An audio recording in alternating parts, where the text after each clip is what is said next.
से डरता नहीं वो कुरैशी होता है,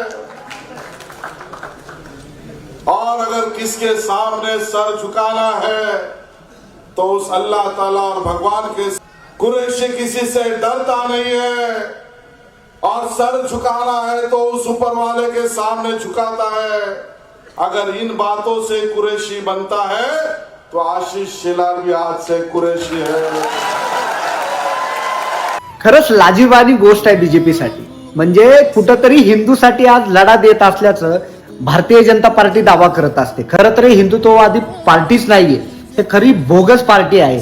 कारण आज तुम्ही बघत आहात देशामध्ये फक्त हिंदू, मुस्लिम, भारत, पाकिस्तान, राम मंदिर यापेक्षा दुसरे कुठलेही महत्वाचे मुद्दे वाटत नाहीत.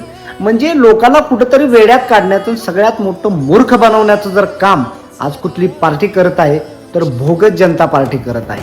असे कित्येक लोक ह्या देशामध्ये अंधभक्त करून ठेवलेत त्यांनी. आज जर हा व्हिडिओ बघत असतील ना तर अंधभक्त लोकांनी हा नक्की व्हिडिओ बघा तुम्ही, कारण यांचं स्टेटमेंट आहे. हे बीजेपीचे आमदार आहेत. कोणी नॉर्मल लोकांनी बोललं असतं तर याचा एवढा तमाशा झाला असता की विचारू नका. अंधभक्त रोडवरती असे मोर्चे घेऊन फिरले असते. हे तुमचे बीजेपीचे आमदार आहेत, शेलार साहेब आहेत, आशिष शेलार साहेब. यांचं स्टेटमेंट आहे की कुरैशी कुणालाही घाबरत नाहीयेत, आणि जर असं असेल तर मीही कुरैशी आहे. म्हणजे काय, तुम्हाला मत पाहिजेत? कशाचे मत पाहिजेत? अरे बीजेपी तुम्ही स्वार्थासाठी आमच्या भाऊबंदामध्ये भांडणं लावले, देशामध्ये तुमच्या नावाचा ढंका पेटवण्यासाठी आमच्या सर्व लोकांमध्ये गैरसमज निर्माण केला, जाती व्यवस्था खराब करून टाकली, पूर्ण राजकारण खराब करून टाकलं. आता काय खराब करायचं राहिले? आणि जर कोणी बघत असेल ना अंधभक्त, जरा हा व्हिडिओ नक्की बघा.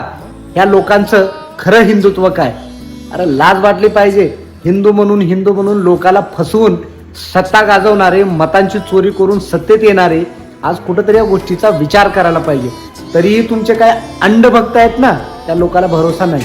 परंतु इथं जे बसल्यात ना, यांच्या घरामध्ये वेळ लागतो कुठल्याही गोष्टीला, पण अन्याय कुणावर होणार नाही.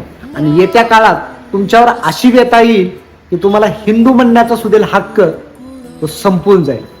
बाकी लोक समजदार आहेत. जय हिंद, जय महाराष्ट्र.